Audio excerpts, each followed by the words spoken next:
So now turning today to Chef Destiny. So a little bit of background before I turn it over to Tom in the studio. Destiny is the owner and head chef of a personal chef business called FoodZen, as well as the founder and executive chef of Cedar Spoon, an Indigenous catering company, and they're both based in Kitchener, Ontario. She is Indigenous on her mom's side, part of the Ojibway tribe from Rainy River, Ontario. Her mother was part of the sixties group, though, meaning she was taken from her community when she was 4 years old to live in foster care. And when she was 6, her mother was adopted by a family in Waterloo Region, and that's where Destiny was born and raised. And for many years, because of that, they couldn't celebrate their culture because they didn't really know what it meant to be Indigenous. And so through the teaching of Destiny's adopted grandmothers, food really became her love language, and in turn became her path to reconciliation and a way for her to heal and reconnect with her culture. And so all those themes are what we are going to hear about today. So I'm really excited to turn it over to Tom and Destiny live in the studio. But just before I do that, sorry, Tom, to interrupt. As usual, if you have any questions for Destiny, please keep putting them in the chat on our YouTube channel and we'll bring them forward throughout the talk. Thank you. Tom? Thank you, Chris. It's hard to see what I'm monitoring on my phone, and then so everyone understands I'm not being rude. That's how Chris and I are going to communicate through the course of this talk. So Chris, if you could turn your camera off and stop sharing screen, and then that way the kitchen's what's fully available. So not in the studio, we're in Destiny's kitchen. So this is really different for us. So hopefully everyone likes this. It'd be a lot of fun. And I think Destiny is going to cook for us as we have a conversation. So thank you, Destiny. Thanks for inviting us into your home. Welcome. Thank you for being here. I'm glad to share Indigenous food with you. All right. So I did make a few notes. So a lot of this conversation is going to be around food. How did you come to be a chef? What's your background? So funny enough, I was actually in the tech industry for about 20 years, but my passion's always been food. It's my love language. So during the pandemic, I thought, why not go to culinary school? So I went to culinary school during the pandemic. And while I was there, I learned about personal chefing, and I thought, wait, one, I need this for my family. And two, are there any personal chefs in the area? And through Google searches and things like that, I didn't find many. So I just decided to quit my job in the tech world and start my own personal chef business. So personal chef, what's that? You go into people's homes and then cook the supper for them, or? Yeah, so we have two options. One, we basically do your groceries, we come into your house, we cook your food, and we leave it in your fridge with detailed reheating instructions. However, if you don't want us to be in your home, we do pre-made meals and deliveries on Wednesday. Oh, wow. All right. And then how's that going for you? It's going great. I opened in September 2021. And we had such great feedback that there's now 5 of us, personal chefs, who are helping out in people's homes. And then about a year later, with the rise in interest for Indigenous food and the Indigenous culture, I opened Cedar Spoon, which is an Indigenous catering company, in October 2022. So really fast growth. Oh, wow. Okay. So personal chef is FoodZen. Yes. And then the business that focuses on Indigenous food is Cedar Spoon. Yes. All right. How did that business concept come about, Cedar Spoon? Yeah, so basically there was an art show that I did with Bingamans, and they wanted an Indigenous chef to come in and create food from the Indigenous side of things. They said that they had such great feedback that they wondered what I was doing with the food. We don't have any restaurants in Waterloo Region. There's not really anywhere that you see Indigenous food.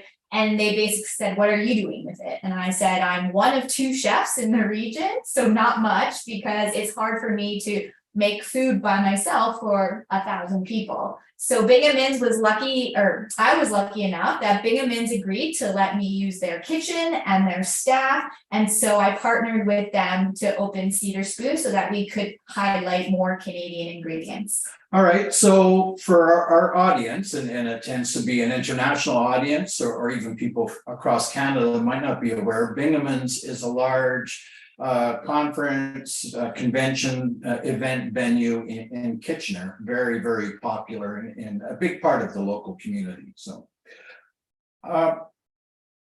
in the biography you provided, you talked about how your mother was part of the 60s scoop.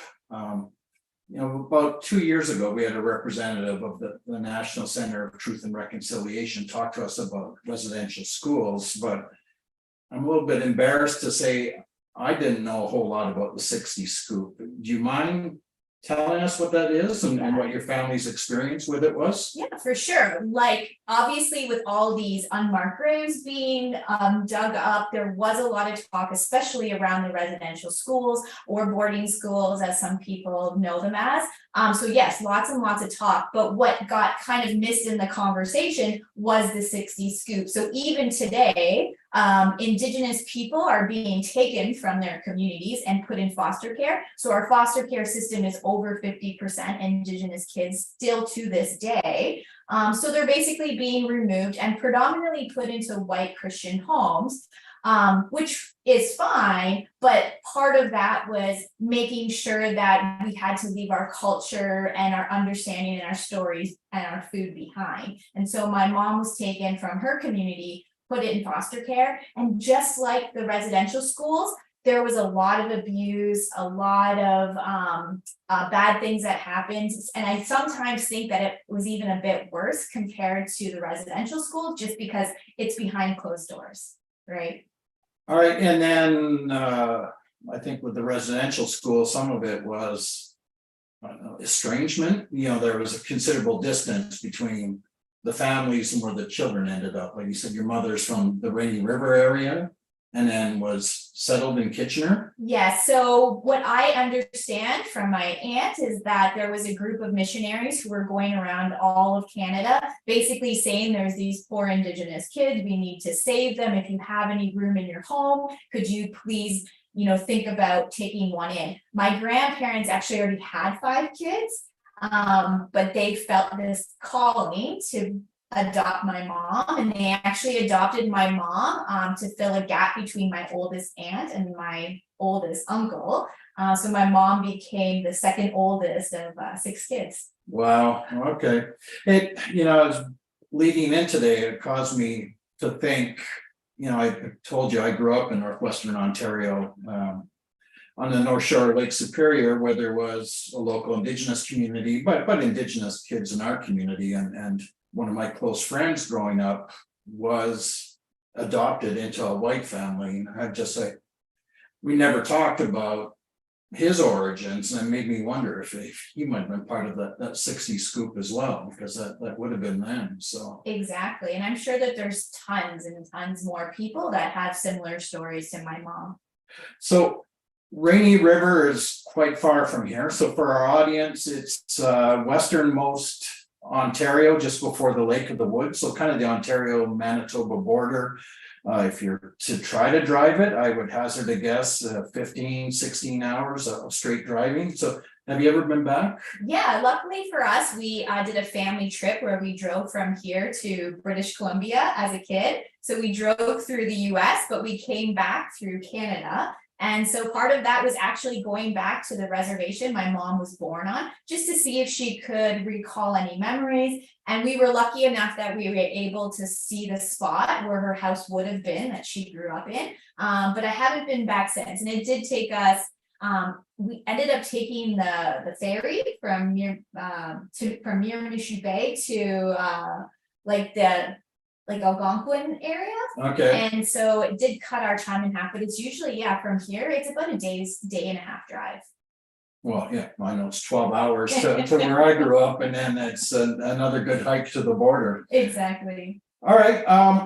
Why don't we turn to the food, how do you come up with the recipes for the different Indigenous dishes that you prepare? Yeah, so like I said, I was taken from the community, so I don't have the stories and necessarily the traditional recipes that Indigenous people would have had. However, my family is a farm family. There's this idea of you eat what you grow, and if you don't have it, you take a pig to market and you trade it in for things that you need. And so I really take a lot of the recipes that I learned from my grandmothers, but I swap in Indigenous ingredients. So instead of using pepper, I would use juniper. Instead of lemon or lime, sumac or verjus. And so we'll talk about how you can take recipes that you have, that you grew up with, and how you can swap in some more Indigenous ingredients. All right, well, I'm gonna pull my notes back because you're leading me into questions. And then do you have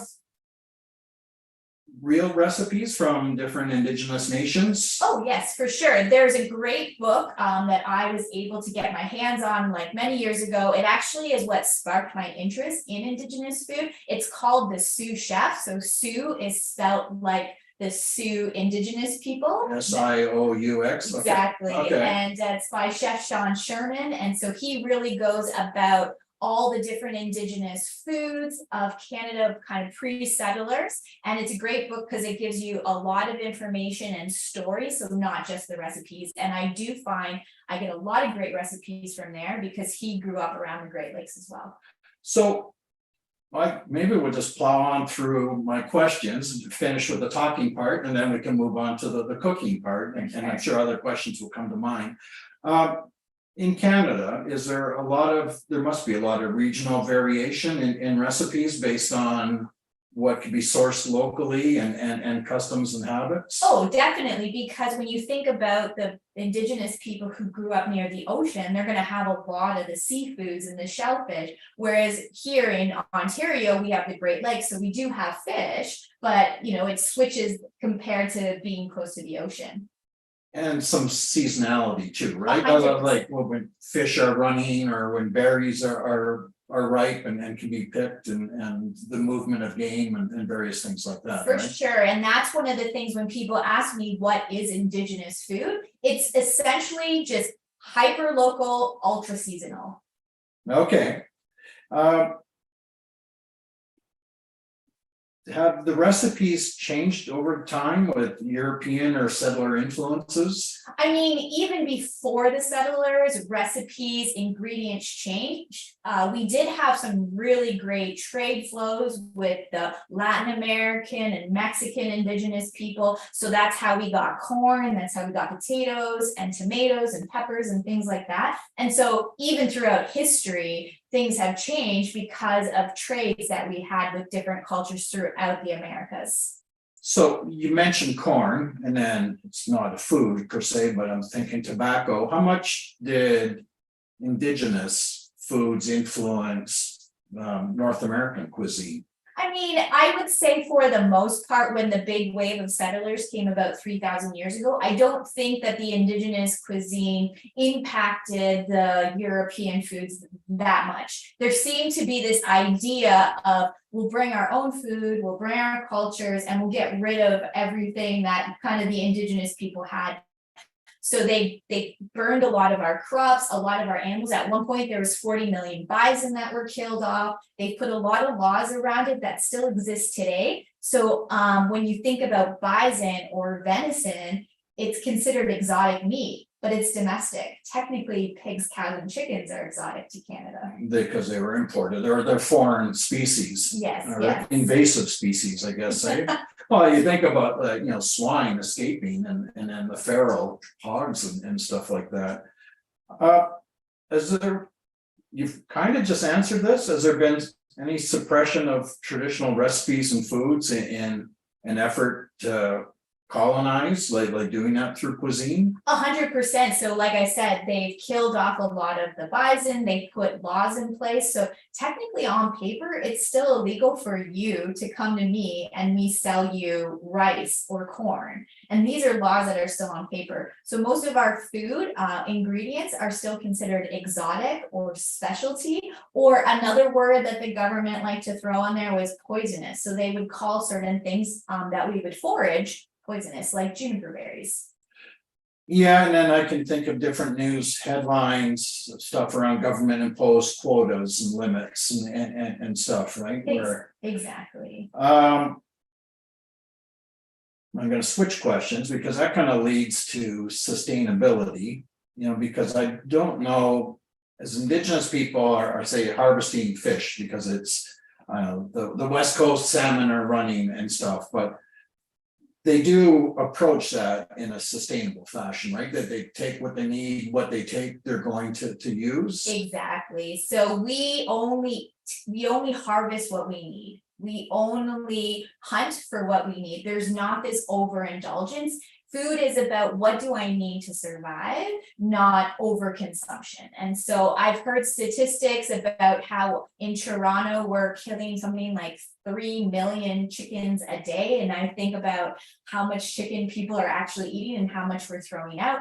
And you also hear a lot about how, as Canadians, before it even gets to someone's kitchen, we're throwing out or wasting 60% of our food. So the sustainability around that doesn't take you very far. But when you think about a lot of the land back efforts that Indigenous people have, it's really how do we get back to a more natural way of growing our food, using less pesticides, maybe using combination planting, only harvesting and growing what we need to feed our populations. All right. In your description, the information you provided us, you talked about food sovereignty. What does that mean? Yeah, it's really just having the ability to take the food that you grew up with, what makes you feel like at home. So I know even in the Indigenous culture, a lot of people think of bannock, and bannock's actually not Indigenous. It was given to us because we were starving, but so many people within the Indigenous culture, that reminds them of their childhood and growing up. So if you come from Italy, you're probably thinking about your nonas, like spaghettis and pastas and all of this stuff. So really just that food sovereignty really just kind of helps us, be allowed to have the foods that we grew up with or we got to know. And a lot of the Indigenous culture that was taken from them. So we have to bring that back. So help me remember, bannock, it's kind of a bread. It's a bread, yeah. Done without yeast or cooked in a frying pan sort of thing? Exactly. So you can cook it over the fire, you can cook it in a frying pan, some people bake it. Essentially, it was a bread that was well known by the Scottish, and I know a lot of Portuguese cultures make it as well. And so when we were starving, we were introduced to the grain flours, lard, dairy, those types of things that we wouldn't have. So Indigenous food is naturally gluten-free and dairy-free because we didn't have those things. But bannock now, unfortunately, has become such a big part of our culture that we are the largest population with diabetes in Canada. Wow. Well, it's something that's really become an epidemic, right, for a lot of different groups and cultures. I don't know why it sprung to my mind. Pemmican, is that Indigenous or is that an adaptation of a settler? Okay, it's Indigenous, and it essentially was like the original protein bar, and so it was made so that the people, when they were out hunting, and obviously a lot of time the hunting would happen during colder seasons, so you could have that on you and it would give you the nutrients that you needed to get through that hunting season. And then that was something a lot of the voyageurs, explorers, trappers picked up on, right? And then for our audience, what is pemmican? It is essentially meat, or it can be fish. It's different seeds, berries, kind of put into like a protein bar. Okay, have you ever had it or Oh made yes, it? definitely. It's very good. All right. How difficult is it for you to source the different ingredients that you need for various recipes? I would say that when it comes to the fruits and vegetables, it's quite easy because a lot of our local farmers still have it. Maple syrup obviously wasn't put on the list as being exotic because it was liquid gold. And so that's easy to source, but things like wild rice and the meats are a bit harder to source. And I have found the right people, luckily, but it's not something you typically get in your regular grocery store. All right. I don't know if you can think of a creative adaptation or substitution that you've had to do to recreate a recipe. Yeah, definitely, because even with wild rice, even if you can find it, it is costly. And so today we're going to make a wild rice salad, but if you don't have access to wild rice, or if it's too costly, you can always use quinoa as well. Okay. And last question I have on my sheet, how has your work around cooking Indigenous foods helped you to reclaim your culture? The great thing is that part of the Indigenous culture is there's a celebration for everything. So when there's a celebration, there is food, which means I get invited to a lot of events. I bring food, I get to learn, and I get to learn from people within our community as well. Some of them were part of the 60s scoop or residential schools, but others of them grew up in the culture. And so I get to learn a lot about the traditional recipes and the foods and the stories that kind of back that up as well. What's a favorite dish you discovered? Well, the one we're going to make today, and that is bison short rib. I grew up with short ribs, beef, but I realized really quickly that anything that you do with beef, you can do with bison. And bison actually is indigenous to Canada.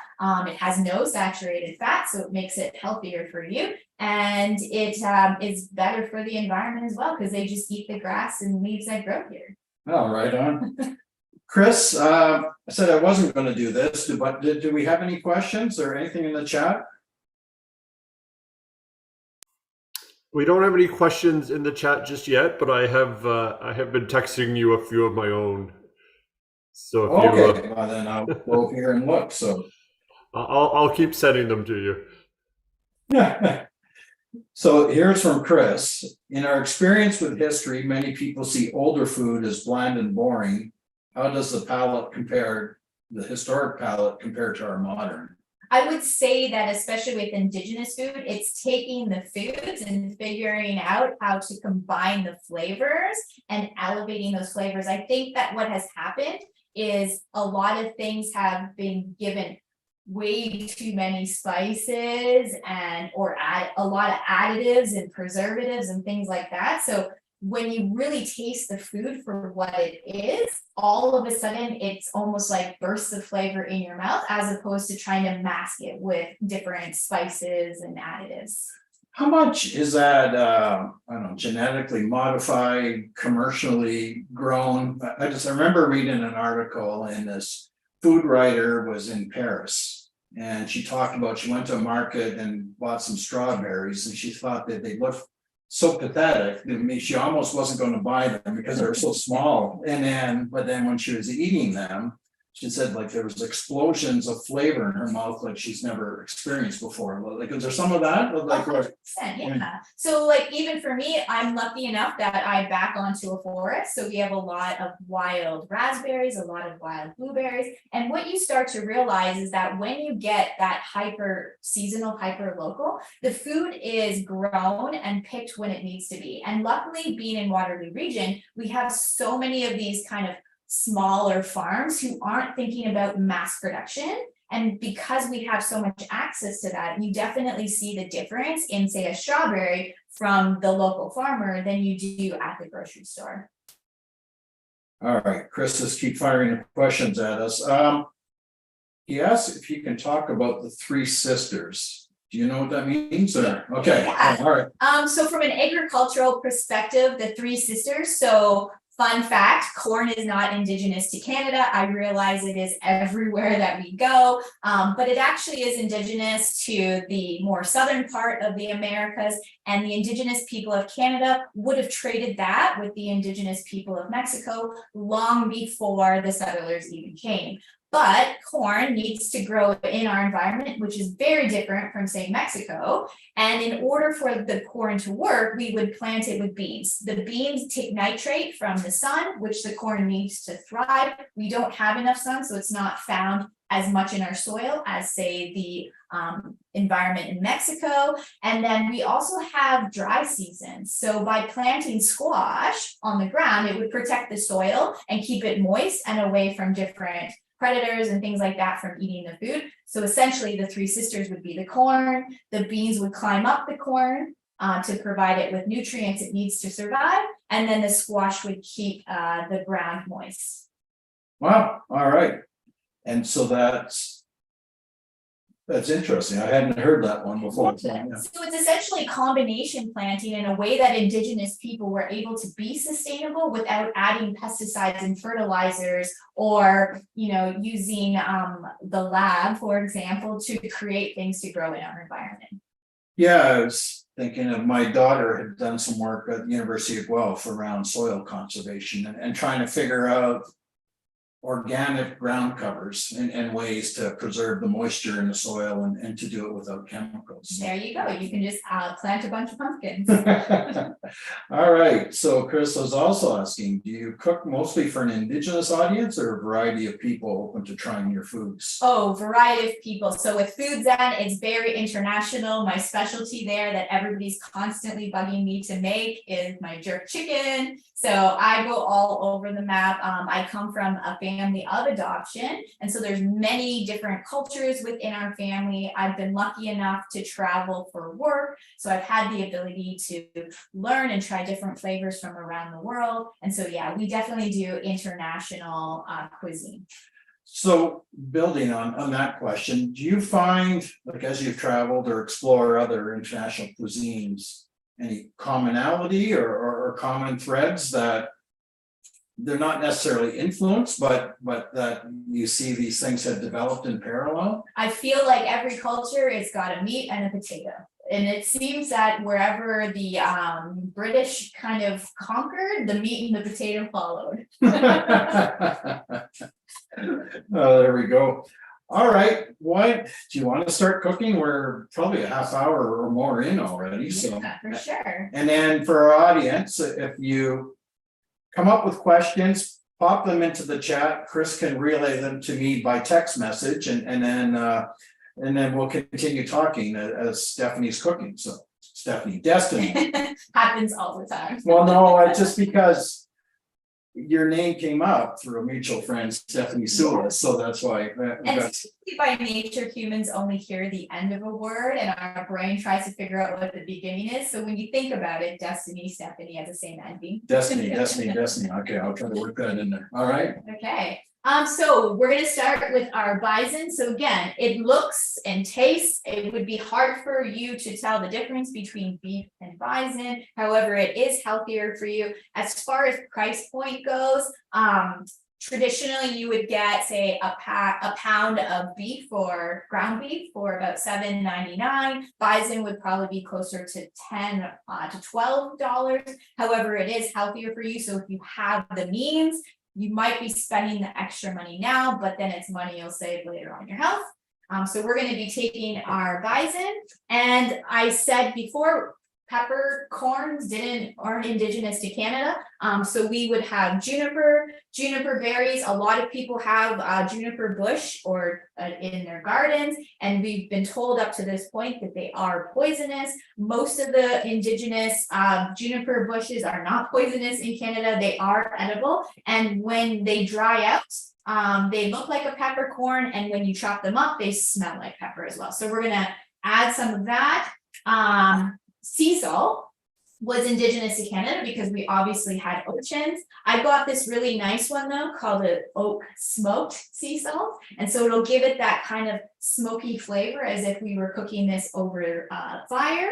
And then instead of adding pepper, I also am adding some maple sugar. So this is just maple syrup that's been boiled down until it's crystallized and it's become a sugar. So we're going to add that to our beef here, and we're going to add that with some of this smoked salt. You can use regular sea salt as well. And if you don't have maple sugar, you can order this through a company called Forbes Wild Foods, but you can also use just regular maple syrup as well. So we've got those.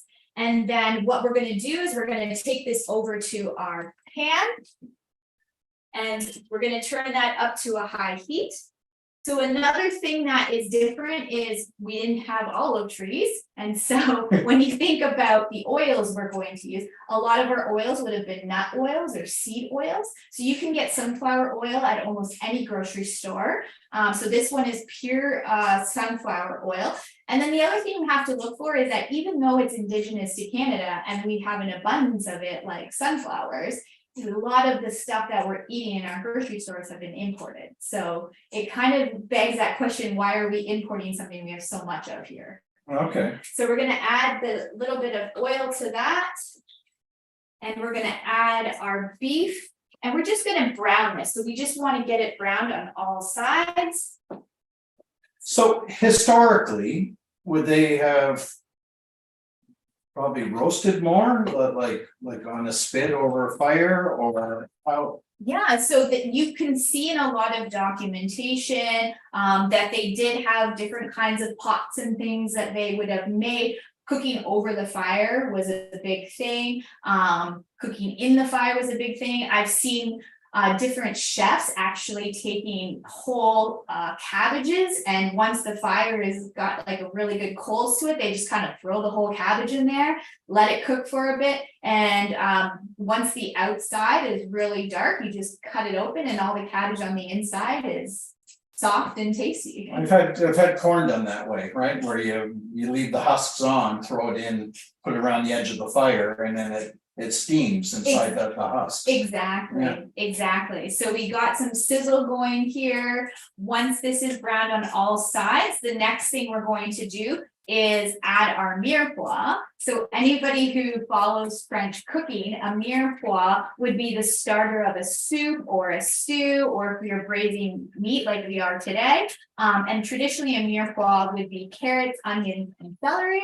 However, we didn't have carrots and celery in Canada before the settlers. And so a traditional Indigenous mirepoix would be wild onions. Today I'm using leeks, squash, and turnips. And so this would kind of be a starter that we would add. So we've got this browning in here. And as far as bison goes, you can often find brown bison at a lot of the grocery stores or even Costco as an example. But if you really want to try making this recipe, there are tons of bison farms around Ontario. I know that in the more western Ontario, there is a lot of bison or buffalo. I would say that more people call them buffaloes in western Canada. But if you are in the Waterloo Region area, we have a bison farm in Ayr. It's about 6 minutes from Kitchener that you can get a lot of these cuts from. Okay.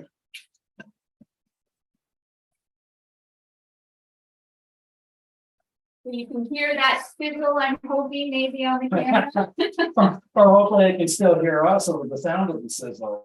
Right? Exactly. So like I said, I'm just cooking this on a high heat. All I want to do is get it brown.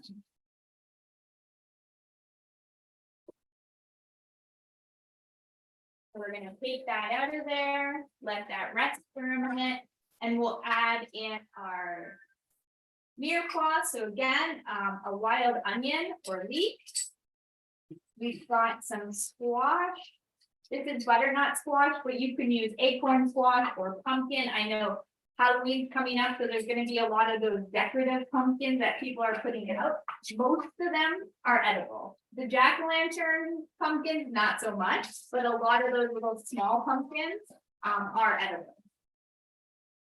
So we can add our mirepoix into there. So, question, are leeks natural to Canada?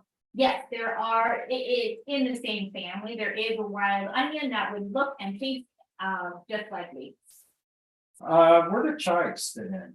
Chives, again, there is different types Okay. of indigenous chives that would grow here. Okay, just I remember as a kid, a lot of people had chives in their gardens. Oh, yeah, and as a kid, I would walk around and I'd always be picking on them and chewing on them.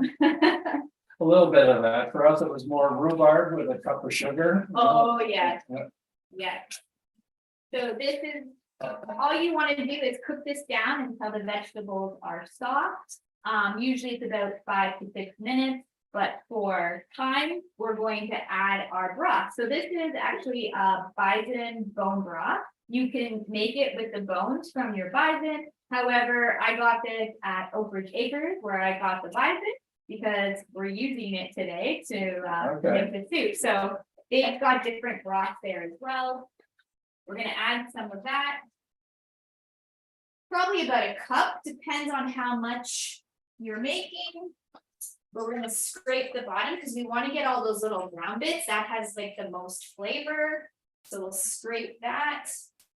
And when it comes up to a boil, we can add it back in our beef. Put that back in. And then as far as seasoning goes, traditionally people would put parsley or rosemary, things like that. But I really wanted to highlight some of the more indigenous seasonings that we would have. And so today we're going to use cedar. This is actually just from the bush in my garden. You can use these leafy greens. I love to use them for putting in with the meat so that it'll stew and get that cedar flavor. The other great thing I love to do with these is just line them up on like a cookie sheet and put the salmon on top. And it's almost like that cedar plank, but you don't have to soak the wood. Okay, I can smell the fragrance of the cedar. Yeah, definitely.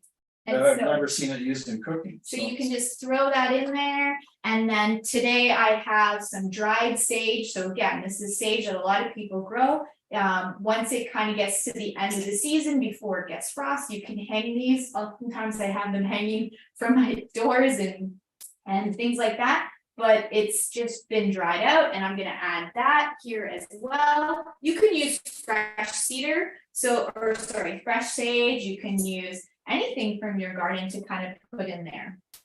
The other thing I'm going to add to this is sumac. So instead of lemons or limes, this, if you smell it, it has that citrus flavor to it. Yeah, So a sumac, for whatever reason, is considered poisonous. It's not poisonous. There is a type of sumac bush that is poisonous that only grows by water. So if you're just going for a hike along the trail and you see a sumac bush, it's completely edible. so what is that, the leaves, like they've been dried This is- and that? The berry, so there's Oh, like red okay. berries, Yeah, and you'll know they're ready to pick because you can pick one of the tiny berries. They kind of look like a pine cone, upside down pine cone, but they're bright red. And in the fall, especially now, you see them everywhere when you're driving along the roads. But when you taste it, if it's sweet, that means it's ready to pick, and you can eat them like that, or you can dry them out and turn them into a powder. You can get sumac at almost any grocery store just because it isn't just indigenous to Canada, it's also indigenous to other parts of the world like the Mediterranean and Africa. And so a lot of the times you see sumac, it comes from the Mediterranean or Africa, but it is indigenous to Canada and we have an abundance. I always say you can't even go for a 5-minute walk without finding a sumac bush. Huh.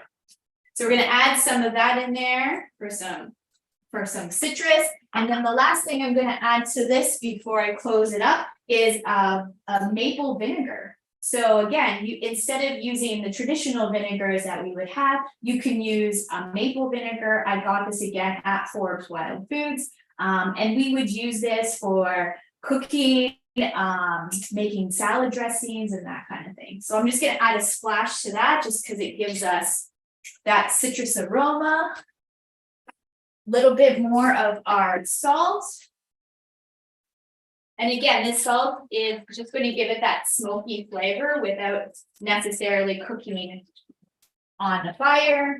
And then we're going to add some of our junipers. You can add these in whole, or if you want, you can chop them up. They're going to get soft in here anyway, so you can leave them whole. We'll cover that up. And then we're just going to add it to our oven. And we're gonna bake that for 2 to 3 hours at 375 degrees. And so by the magic of TV, I'm just like, I wonder if you're gonna do that. we have it all cooked here. So you can see that it's ready to go. It's kind of fall off the bone. It's hard for me to get that angle. But we have that ready to go, and we're gonna pair this with a wild rice salad. So we'll shift on over here. I'll try to take a picture of that, maybe we can add it to the videos, the post productions. For sure, and I have lots of pictures that you can share as well. Okay, So, stand over here. Yeah. So the next thing we're going to do is we're going to make butternut squash and wild rice salad. You can use any squash. You can use pumpkin, acorn squash, buttercup squash. So there's lots of different types of squash that we have in Canada. I think we are one of the countries that have the most squash and legumes in the world. And so there is an abundance of it. So today we're going to use the butternut squash. And it's very simple. You just want to cut the butternut squash in half. You just want to use your peeler to peel off the skin. And then we're just going to take a spoon and we're going to dig out those seeds. Now, another thing that I often do is people always throw out the ends of carrots, carrot peels, potato peels. There's a lot of waste that happens. And I always say that if you live in a region like we do, where we have access to a green bin or a compost program, before you put them in the compost, save them. And you can turn those into a broth or a soup. And so what I do is I save all those pieces that we're going to throw out anyways, and I put them in a container, just like this. So there's like carrot peels, onion ends, onion skins, the peels from the butternut squash. So I put them all in a container. And then at the end of the week, you can just put them in a pot with water, boil it for 30 minutes, and you've got yourself a broth to make your rice in, or you can make soups, stews, that kind of thing. So all we're going to do is we're just going to cut this up, and we want to dice it. It's big chunks. And we are going to roast this. You can, again, cook this over the fire if you want to, or you can roast it. I wouldn't suggest boiling it just because it makes it too soft. So we're just going to have these all kind of cut up, and I'll just give you an idea of about how big. So you want them just to be about bite size. And you can get those kind of all into your bowl. And I'll do this quickly for you. But what I'm going to do in order to roast this is add some maple syrup to it and a little bit of salt so that we can flavor that while it's roasting. So we've got enough in here as a sample. There you go. So you can put them in a bowl, add a little bit of maple syrup to that. Little bit of olive oil, or sorry, sunflower oil, little bit of salt,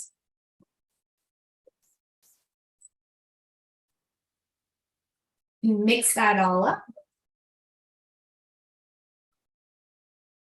and then you just want to put it onto a baking sheet. You can just pour that on. Make sure that it is in a single layer, just because it'll cook faster. And if you put this in the oven at 375 degrees for 15 minutes, it'll get to that texture that you want. Throw that in there. And by the magic of TV, we have our squash here. Okay. So I've seasoned it with a little bit more salt and some sage. And then the next thing we want to do is get our wild rice ready. So this is wild rice. It is indigenous to Canada. There are 4 kinds of wild rice in the world. 3 of them are indigenous to Canada. And oftentimes when you go to the grocery store, you will find wild rice, but it's usually a wild rice blend. Yeah. And it's mostly brown rice. And you might find 1 or 2 of these kind of kernels in it. And that's one of the wild rices that aren't indigenous to Canada. However, I've been able to find this at some of the Loblaws stores across Canada. I've also got it from a farm that's close to Rainy River, where my mom was born, called Forged North. And then some of the specialty stores carry it as well. So wild rice is actually not a rice. It is a grain. It's a seed of a grain, and it can grow in water, but it can't be more than 6 feet of water. It has to be fresh.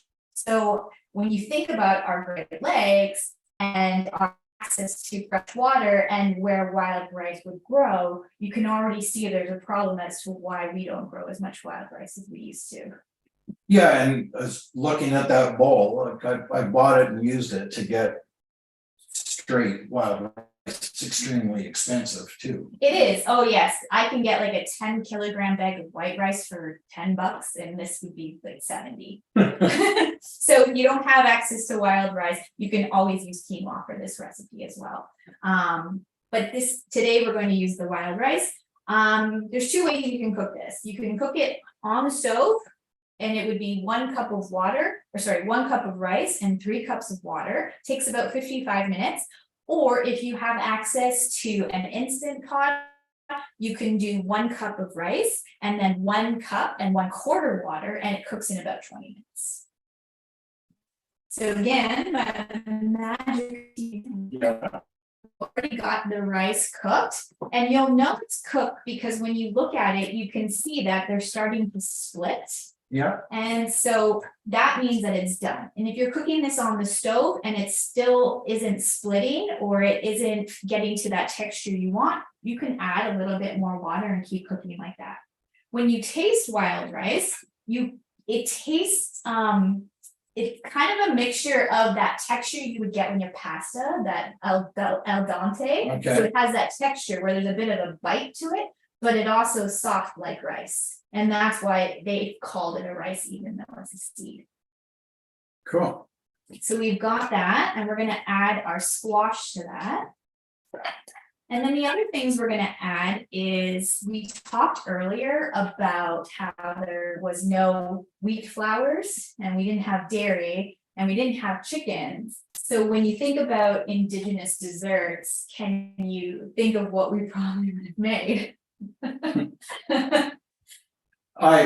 I would think a lot of berries and stuff like that. Exactly, right? Like we didn't have the butter tarts that have become very Canadian, and then the beaver tails, that kind of thing, but we would have had the berries. So in here I have some dried blueberries, some dried cranberries.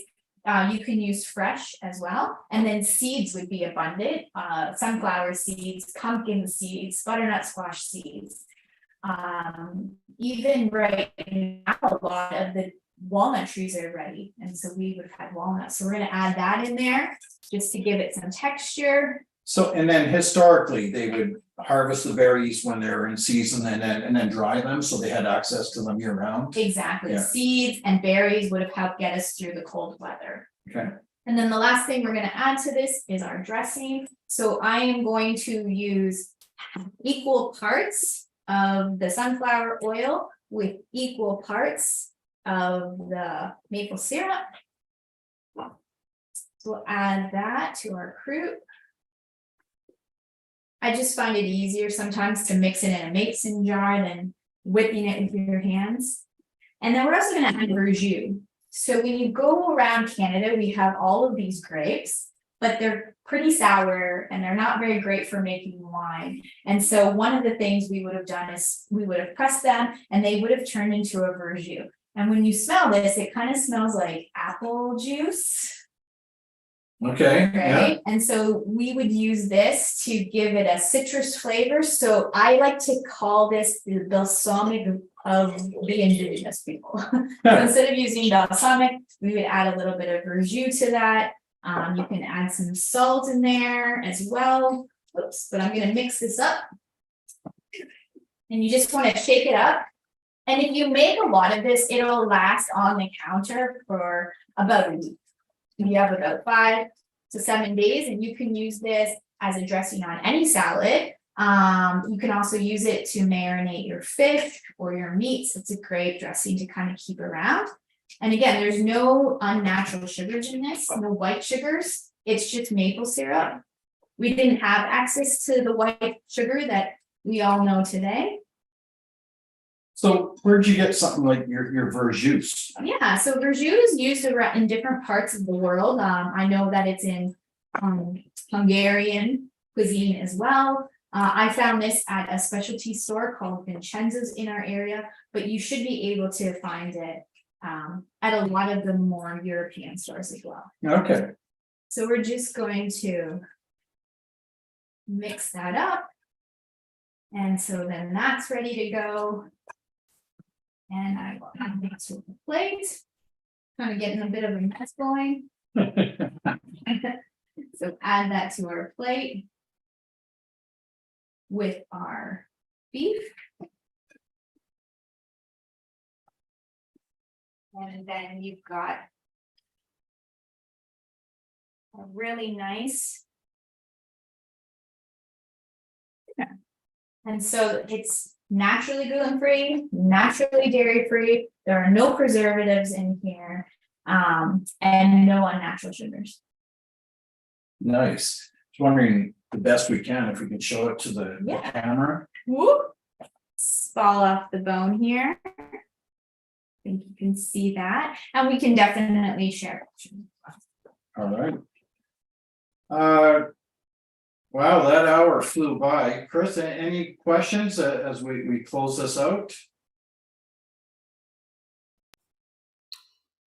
No questions right now. I'm just going to remind our audience that we're getting near the end. So if anybody has any last questions, and maybe we'll give them a couple minutes, see if any roll in. Then how about yourself? You usually have a couple in the chute. Well, I did have a question about why. First off, I didn't get to be there to taste all the food. I'm not sure how this division of labor was decided upon, but I just have to say that the Waterloo Region. I think that's how it worked out. So, but I'm happy to feed you whatever you want. I just want to make sure that Chef Destiny highlights all the both her companies. Once again, before we go, sort of the best way for people to get in touch with her, because I'm sure. And then also kind of post-production, we'll put the links to her companies in into the video description. So, have you ever cooked over an open fire, like with cast iron? And like Chris and I and a lot of our friends and the audience are reenactors, so we're used to the Dutch ovens and the various things like that. So. Yes, definitely. I love camping. I love going to Algonquin Park and getting in a canoe and kind of being out in the wilderness for 4 or 5 days. So cooking over the fire, an open fire, fishing, and this is what you get to eat, and foraging is definitely one of my favorite things to do.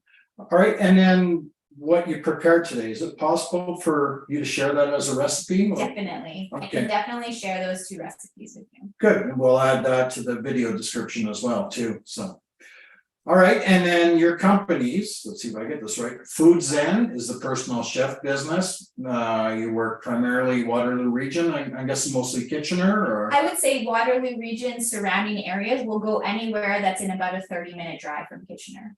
And then with FoodZen, do you do some special occasions, like smaller events? Yeah, we do private dinners. It can be Indigenous focused, or it can also be international focused. And then your other business in partnership with Binghamton's is the Cedar Spoon. Yes.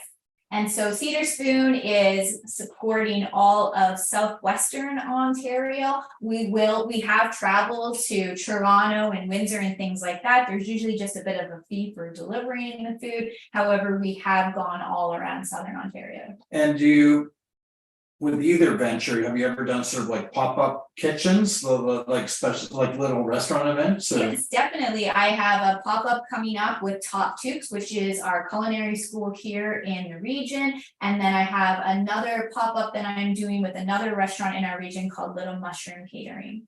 That's where Stephanie comes in. She said you're looking to do that in October, right? Exactly. So yes, you can definitely come out and try our foods. And one of the things that Binghamton's and I are working on is trying to come up with dinner events where you can just come, buy a ticket, enjoy the food, and then that way you don't have to try and get a whole bunch of people together to host an event. Well, that'd be really interesting. So, and then looking at the food here, my mouth is watering, so I'm sure it'd be very tasty too. So, all right, Chris, any other questions, or otherwise, do you want to close this off? So no other questions, but I just do want to mention that lots of great feedback is rolling in. People really love this. I thought it was fascinating. I mean, I'm not a cook, but the amount of stuff that I'm learning about. We have a juniper bush in our front yard, and I had no idea that that we can dry those berries. So this has just been incredible. So thank you so much for joining us today. Thank you. All right, Chris, if you want to close it off, then I will come and end the meeting in a moment. So. All right, I will do that. Thank you so much, everybody.